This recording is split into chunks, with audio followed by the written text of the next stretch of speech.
Hey everybody, and welcome back. Shovelhead, this is Nick. Hello. This is Nick Shovelhead.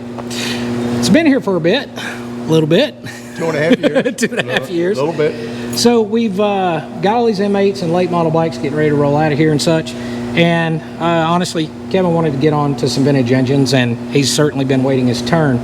This is the first vintage engine in what will become a series of teardowns and rebuilds. You guys have seen me build a shovel, but you haven't seen one tear down and the analysis of.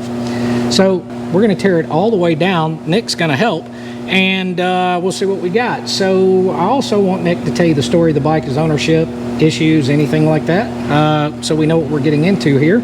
So stick around.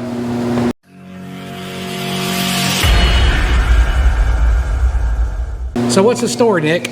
Well, I acquired the lowrider probably in the mid-'80s, give or take 2 or 3 years either way. I'm not 100% sure. It was payment for a debt that was owed to me, and I've had the bike ever since. It sat for, I would say, maybe 3 to 5 years in one of my spare bedrooms while I was playing around with real estate, so I didn't ride it too much, but never really had any major issues with it. Recently, 4 years ago, Right. I changed the throwout bearing, which I wanted to check because I don't know if it's 100% accurate the way I got it in there. There was a shim that never made it in, but Sure. it wouldn't fit. Right. But other than that, it's been a pretty good bike. Never really no major issues. Never really left me stranded. Other than when I broke a chain once, but other than that, it's been pretty reliable. And it's only been into once that you're aware of. One time that I'm aware of. That's the only time Right. it was been into. Okay. It was a Triumph guy that had a shop nearby where I lived, but he had a Harley mechanic, and I don't think the Harley mechanic was all that great, but he's the one that supposed to have done 30 over or something. I don't know. Okay. I'm not really sure, but Well, the good thing that we see right off the bat, first thing I like to do is look at the hardware and see if it still looks like factory hardware. You can kind of tell something's been busted into once, twice, 3 times. Of course, the fasteners here on the Tappet blocks, you can tell those have been removed once or twice. Everything looks good. All your spigots here on the head, none of them are broken. There's no broken or bent fins that I can see anywhere. Not uncommon for these things to get stripped out, and I don't see any Healy coils in the exhaust bolt holes or anything like that. They're not broken around here, so so far everything looks good.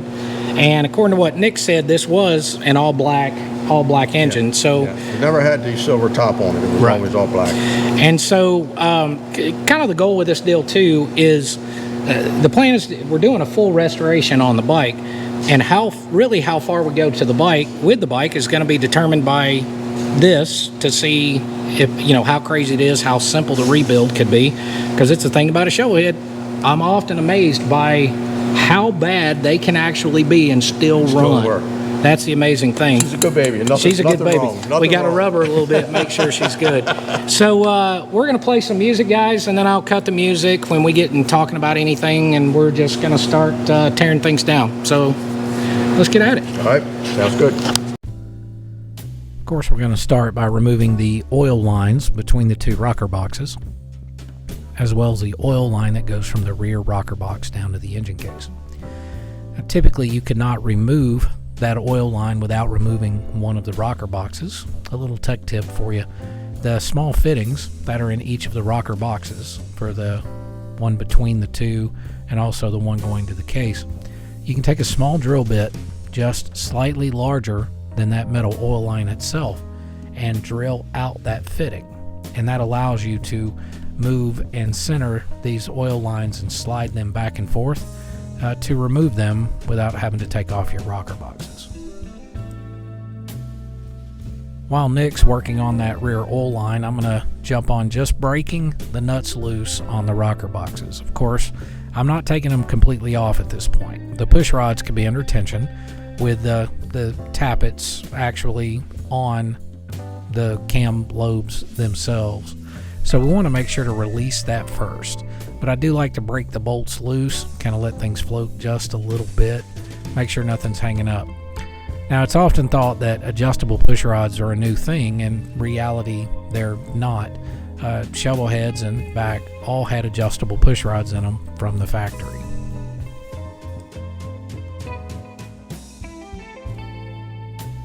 The method for removing them is the same as what you see on current models. You'll need 3 open-end wrenches. Once you break that lock nut loose, then the push rods simply collapse into themselves, and then you can remove them. I like to start with the exhaust side first on one particular cylinder, exhaust and intake, and then I'll rotate the engine over and remove the exhaust and intake from the opposite cylinder. I do try to find that point of TDC, of compression stroke, on that cylinder that I'm removing the push rods from. It just makes it easier, and you get lash quicker, and you've got less under pressure turns that you have to do on the push rod.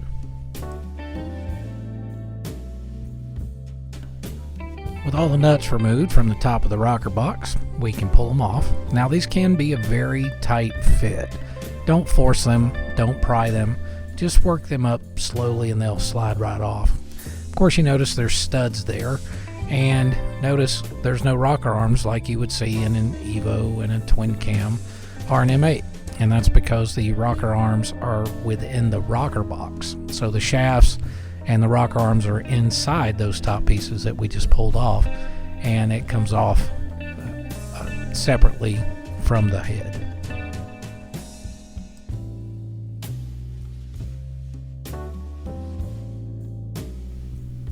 Now we're removing the cylinder head. The easiest way to do this, to clear the fins and things, is to have a dog bone. You can get those from any major tool supplier. Of course, it's going to fit a ratchet on one end, typically a 3/8 for the smaller sizes. And I would, if you were going to buy one of those, I would recommend getting one in a 3/8, 7/16, half, and 9/16. With that, you could pretty much take care of anything on early and late model engines, of course. Now, this one, I have to admit, it was an absolute pleasure to tear this engine down. It was one of the easiest shovel heads I've ever taken apart. There were no stripped bolts or anything like that. Now, of course, during the build, we're going to be doing torque tests and pull tests on all the studs and all the threaded holes and things like that, just to make sure the integrity is still there from its age. But it came apart just exceptionally well and easy.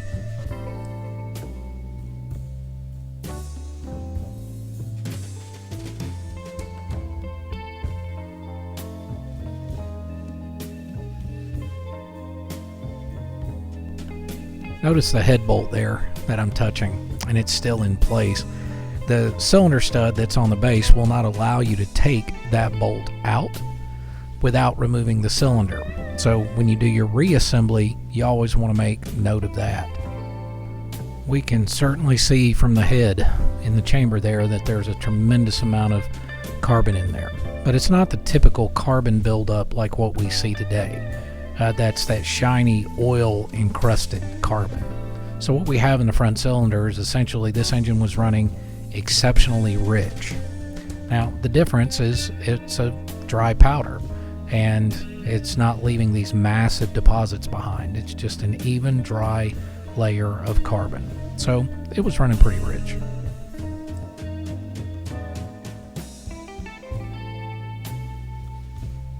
With Nick working on those rear head bolts, I'm going to move on to the cylinder nuts.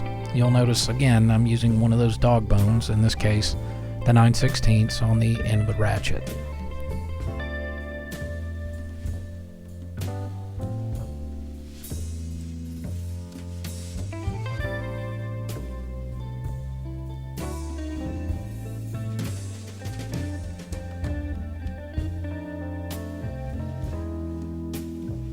Now I'll move forward with removing the front cylinder. It's typical, it just slides right up. Don't beat on it too hard. If you've got to do a little prying, this and that, just be mindful of your fins. Fortunately, these came off relatively easily. The skirt wear on the pistons look great. The rings actually look great, and on top of the pistons, of course, we had that same dry layer of carbon up top. Nick's going to keep working on that rear cylinder there. We're going to remove the piston from the rod, and then we'll review the cylinders and each of the parts in detail at the end of the video.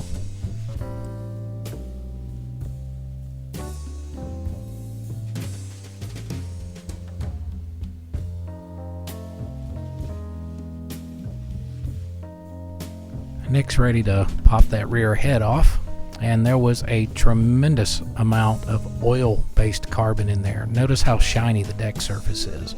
There was a head gasket leak, and I also suspect that there's going to be a valve guide, valve stem problem or ring issue in that particular cylinder. It was completely soaked with carbon and oil, that thick, flaky, wet carbon on top of the piston and in the combustion chamber. So we definitely had a problem with that particular cylinder.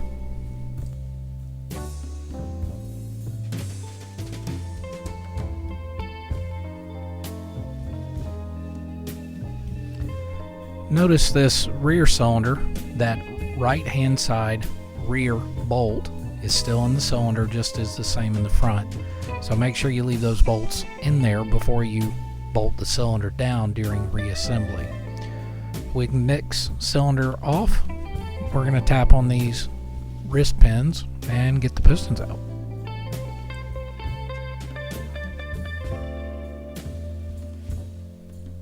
Once you get the clips out of the pistons, it can be on some engines a little tough to get those wrist pins out. Now you see I'm using a screwdriver. I'm not using a screwdriver to hammer on the wrist pin. There are specialty tools for this. You can also use extensions. A 3/8 drive extension actually works really well. The OD of the 3/8 side of the extension is smaller than the OD of the wrist pin, which means it will not scar your wrist pin bushings, but it's just large enough and tapered that you can lightly tap on it. You saw the screwdriver because I was tapping on that in the middle of the extension. But as long as you don't scar it in using chisels or anything like that, you should be able to drift that wrist pin out pretty well. If it's really stuck, that's when the specialty tools and pullers come into place.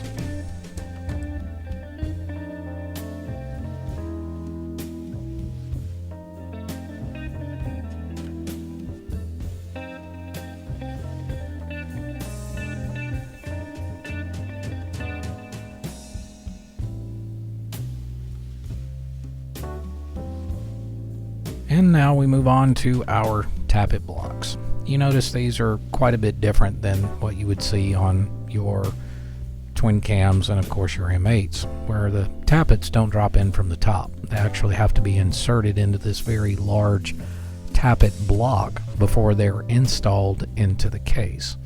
And you'll see as we pull them out here in a minute that they're actually cylindrical, how they drop into the case and fully support the tappet itself, instead of it just being a hole in the case like you see on your twin cams and your M8s. The tappet that's in a shovel is actually two pieces, which I'll show you in greater detail what that looks like here in just a minute.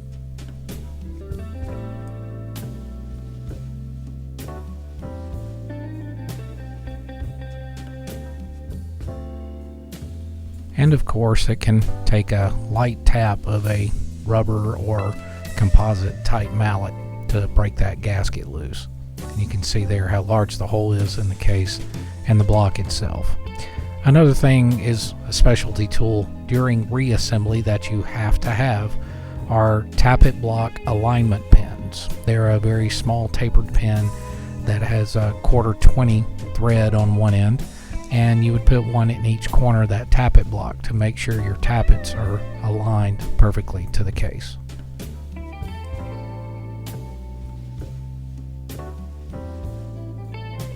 The round cover you see at the end of the gear case cover here, no, it's not just decorative. Behind there is a functioning part. You would see essentially the same thing in an Evo as well. So what's behind here is our timing mechanisms, and those have evolved and changed over the years. There would be points condensers, there would be mechanical advance weights in there, and over time it became fully electronic with a cup with a notch in it and a pickup. And these types of modifications have been done for years, and upgrades and things.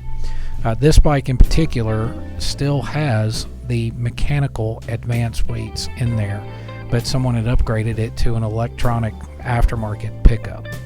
Now, the deal with the advance weights, it's actually really cool. It's no different than what we do now electronically. It's just mechanical. How much each of the weights weigh and the springs control how the weights sling, and that's what controls the rate and amount of your ignition events. It's a pretty trick system.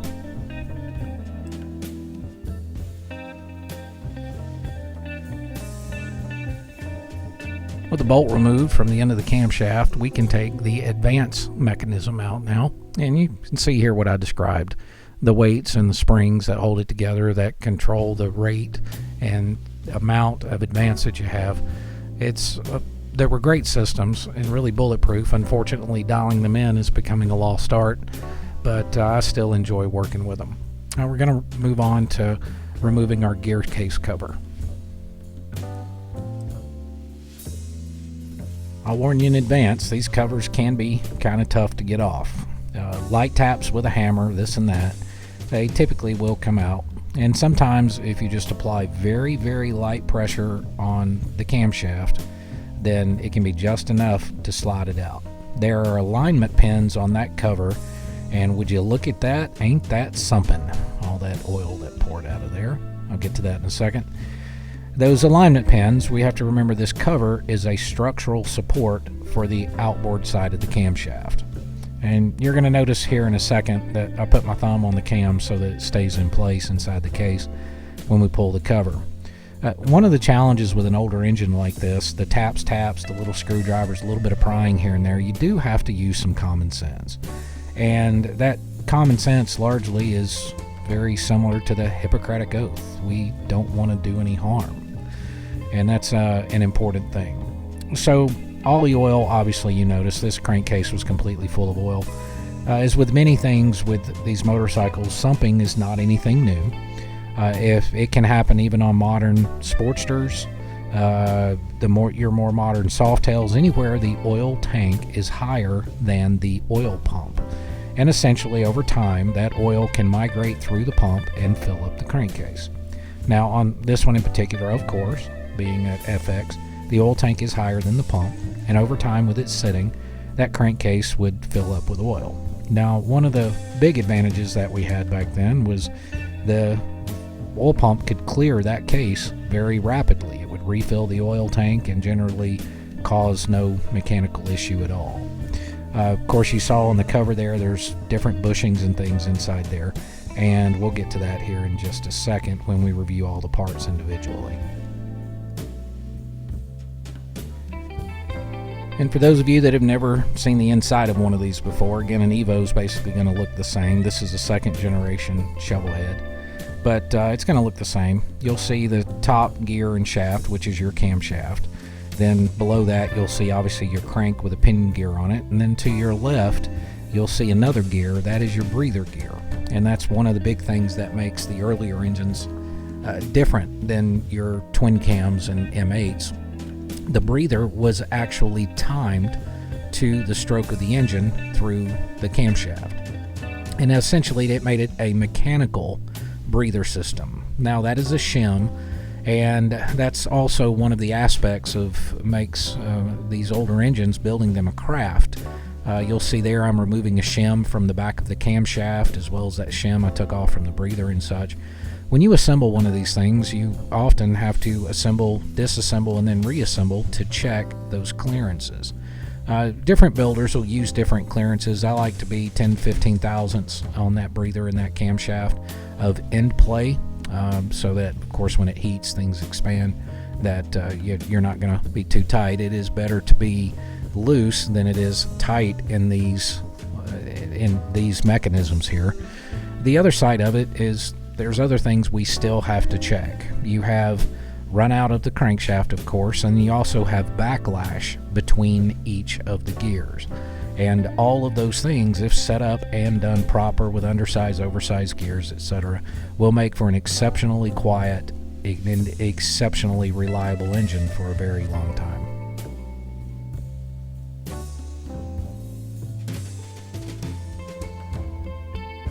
That breather just slides right out of the port, as you can see, to the left and upwards of the crankshaft on the pinion shaft there. And you'll notice that this one is metal. There were some variations that were also plastic.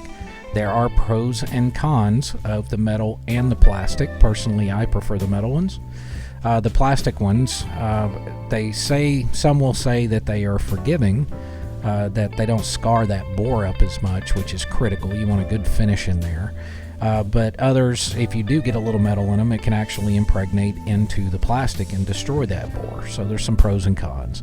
But we're checking the bore here. That fitment of that breather assembly inside that port, I'm sliding my finger in there, is a critical point of the building. Sometimes you have to oversize these things, ream them. Sometimes you have to put bushings in there, but that fitment is incredibly important.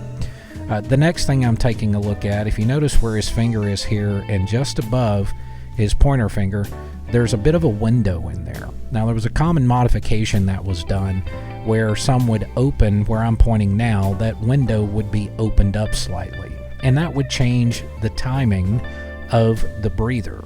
So if you open the window a little more in one direction or the other, it could be you're running a longer stroke, that you need it to breathe a little longer and not shut that breather off. So that port could have been opened up by some. There were other modifications like S&S, for example. They made a breather gear. Jim's made one as well, that they specified how, based on the displacement stroke of the engine, how they wanted that breather opening done. So when you tear one of these down, you have to be cautious. You never know what was done by others, and occasionally, sometimes those windows are opened up way too far for whatever engine you're building. So that means that you then have to go in and we have to weld them up, remachine them, open them back up, make sure they're timed proper, that sort of thing. So now we've got to get this gear off the end of the pinion shaft here, and this does take a couple of specialty tools to do it, and I'm going to show you one trick tool that I use to make it a lot easier, because it can be pretty tough.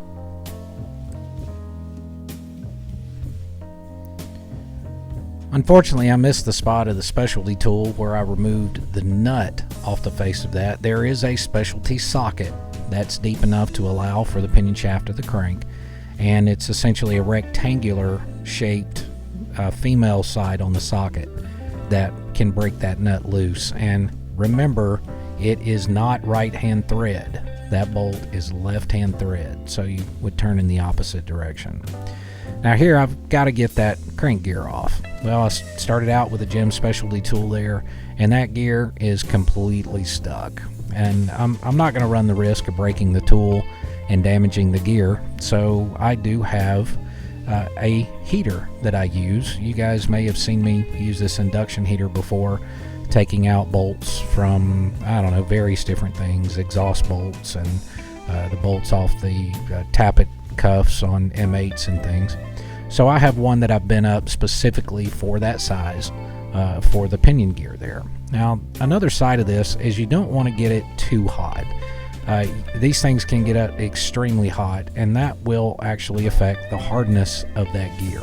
So if you've got to get one extremely hot to get it off, you may want to consider going ahead and replacing that gear, because it's, as you increase, you change that temper, change that hardness, it actually can even become brittle on you, and of course you don't want that. So this is round one, and I ended up having to go a couple of different rounds with the tool here to finally get the thing off there, but I had to get it so hot. We're going to be replacing it in the build.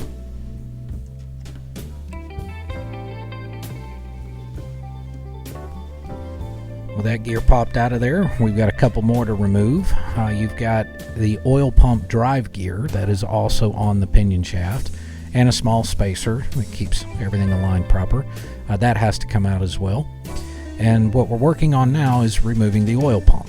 Another difference, your oil pump is external on these. That's the silver box you see just behind his hand there on the left hand side. So to remove that, there's a shaft that goes all the way through the case, and there's a gear that's on the bottom, and it has a small external snap ring on it, and you have to remove that snap ring. And once you remove that snap ring, you can start to take the oil pump off. As you see, we've already taken the fasteners out, and then start moving that out. And as we move the second part of the pump body out, you can see the G rotors that are inside there, and there's a mating set on the other side of the pump, as you'll see here in a second. But as this comes out, that shaft is going to come out with it as well, and then you'll have the entire oil pump assembly in your hands. I'll give you a little better look at the pump here. There, of course, you see the shaft. Now there are some keys that you have to remove as well. Small drift can help you tap those out. You basically have a pump side and a sump side, or if you want to call it a feed and return side on that pump there. And it is in 2 pieces. And the part that I'm holding on the right hand side is that oil pump drive gear. I did find a couple of small pieces of metal in there, but that metal didn't seem to really do any damage on the inside of the engine. And that surface, fairly smooth, not worn. We'll probably be able to reuse that gear after a good cleaning, and then we'll move forward from there.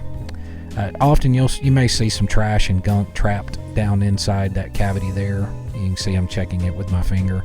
That tends to trap things as well. So you always want to look in there and see what you got. And at this point, we can get a good feel for what the crank feels like. We can kind of check the rods and things, but regardless, we're going to go ahead and split the case here.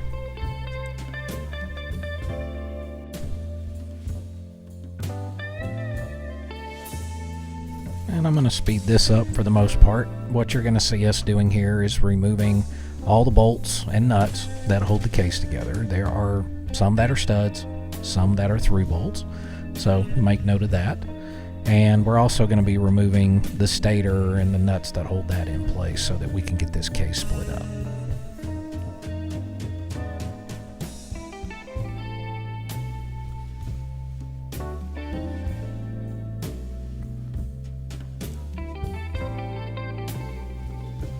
And boy, oh boy, we have the Exxon Valdez spill all over again as we pull this apart. There's at least a 1.5 quarts of oil that came out of the bottom of the case, in addition to what came out of the gear case there. So again, guys, sumping isn't new. It's just how efficient the pump is and the engine's ability to evacuate that sumping when it occurs as quickly as possible. And that's where, as engines have gotten bigger, we have to remember this one is only 80 cubic inches. We have to remember as engines have gotten bigger, it puts more stress and strain on the oil system simply because of the additional blow-by that exists in every engine. Then you add higher compression ratios and low tension rings and that sort of thing, and even minor mechanical tuning issues, stuff like that, that increases that crankcase pressure, makes it harder for the oiling system to clear out all that sumping. So you can see all that multitude of oil there. And once I get some of that scraped up, I'm going to leave this rolling in real time here for you guys so you can see what the case inside the case looks like with the crank hanging there.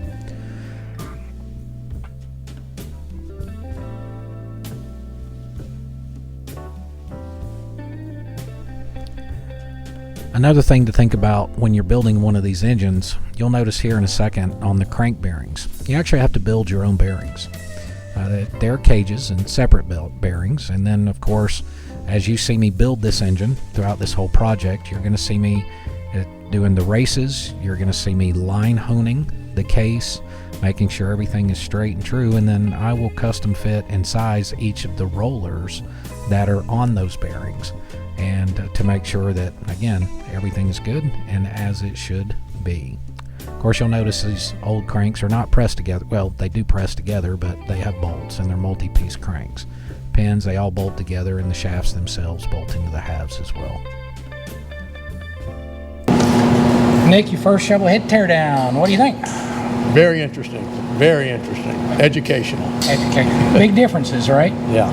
But like we were talking about, I know I was just playing music and such, but this has been one of the nicest shovelhead teardowns ever. I'm quite astounded. Not one frozen nut, bolt, this and that. Nothing stripped, nothing. Other than our challenge with getting the pinion gear off. Other than that, A little rough. everything came out great. Are there any questions or anything that you think folks would find interesting before I start going through the parts and pieces and kind of what we found? Any questions you have?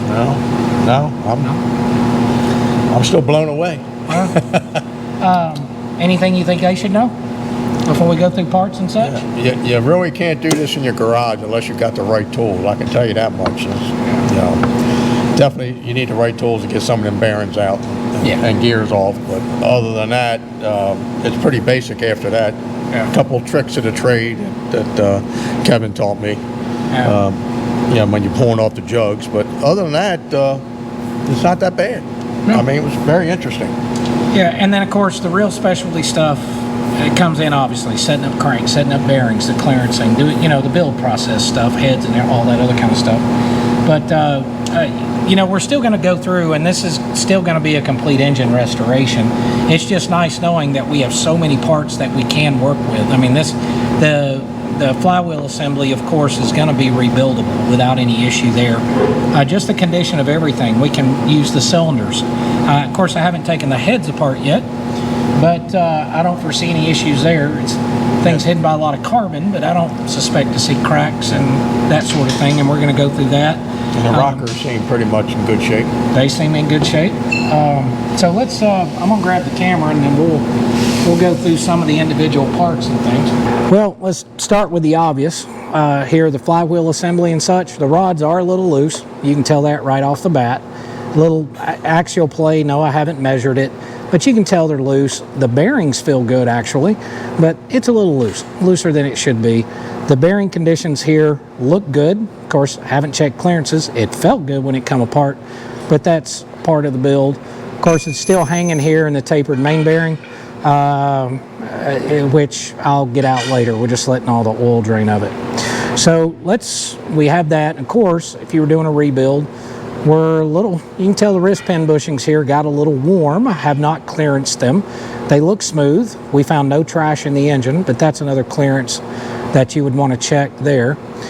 When we get to the case, one of the common issues is the bore here for the breather. This one is in exceptionally good condition, as well as the breather itself. It does have a metal breather in it, which I'll show you here in a second. Everything inside here actually looked fantastic, even down bearing surfaces, all of that stuff.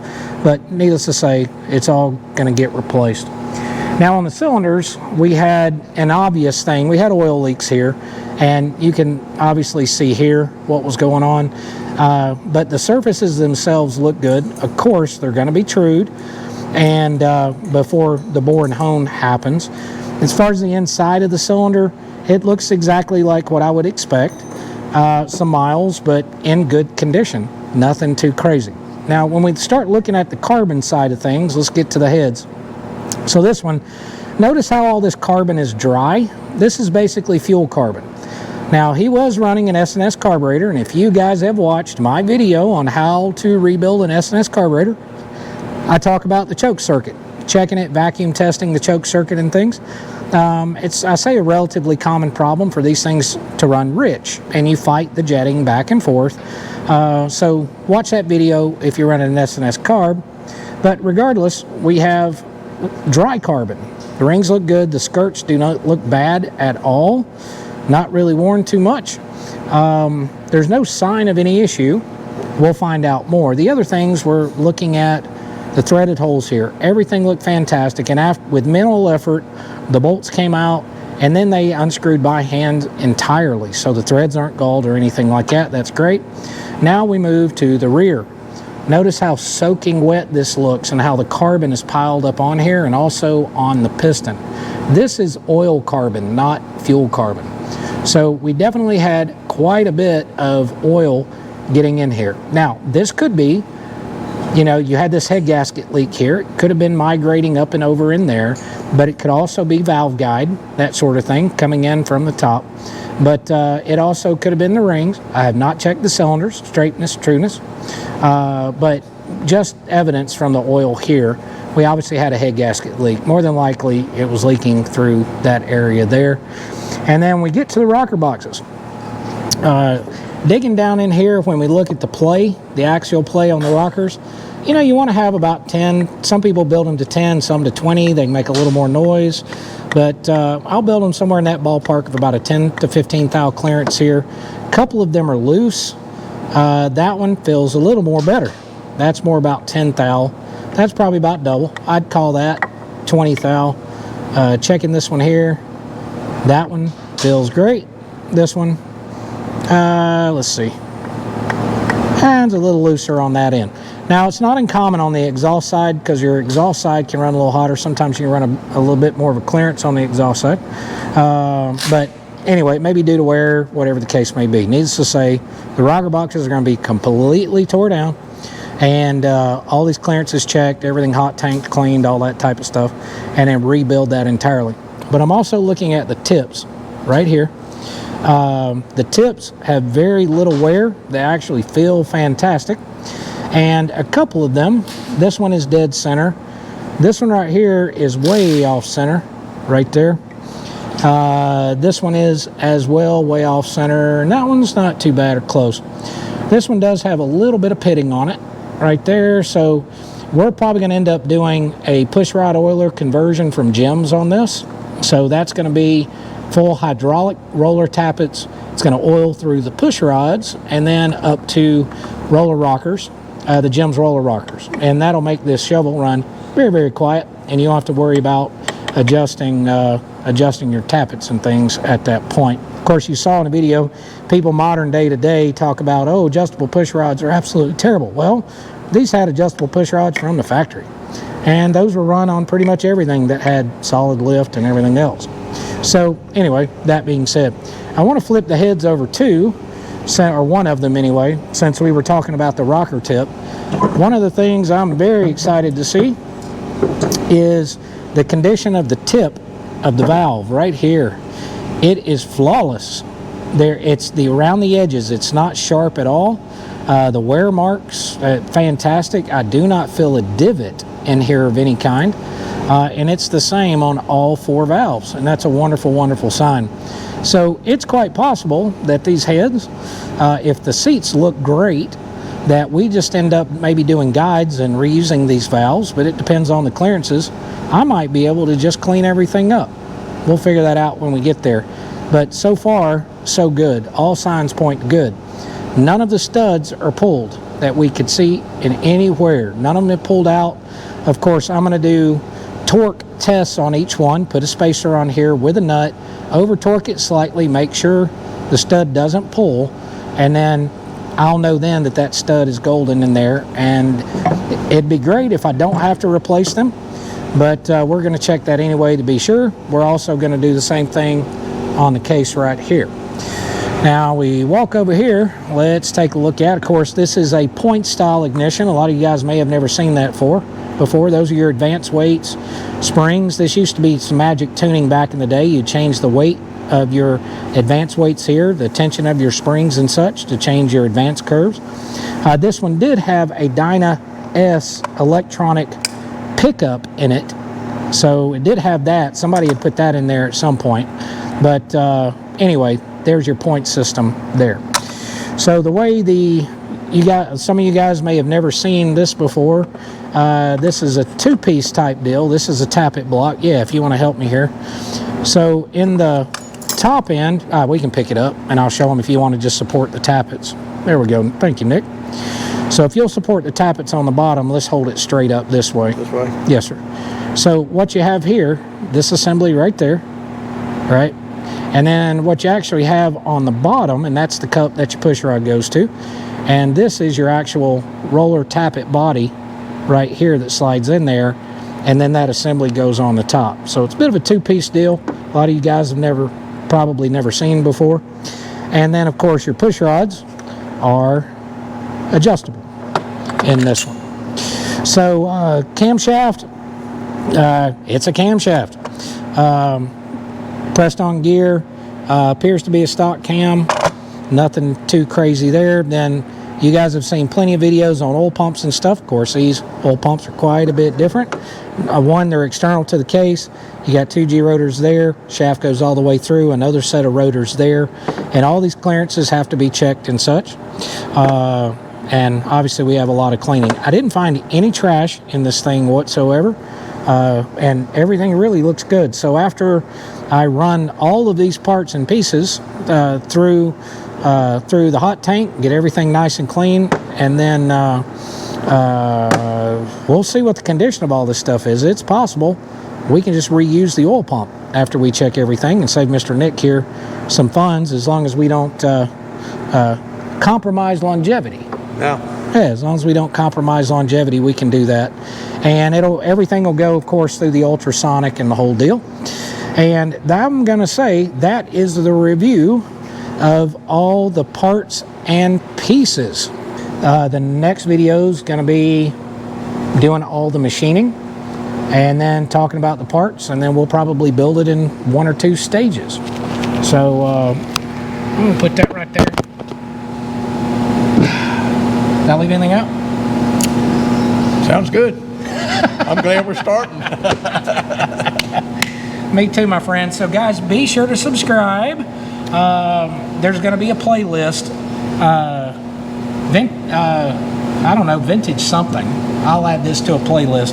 And so this build, as well as all the other multitude of shovels, nuts, and some Evos that are going to be all in this vintage playlist, and let you guys see the difference in these engines. Yeah, it's still a 45-degree V-twin, so there's been changes, but not a ton. Yeah. Not a ton. I think at this point we pretty much covered everything. Do you want to do the sign-off? You know my typical sign-off, you know, take care of yourself and each other. Take care of yourself and others, and we'll see you next video. There we go. There you go. See you guys. Have a good one.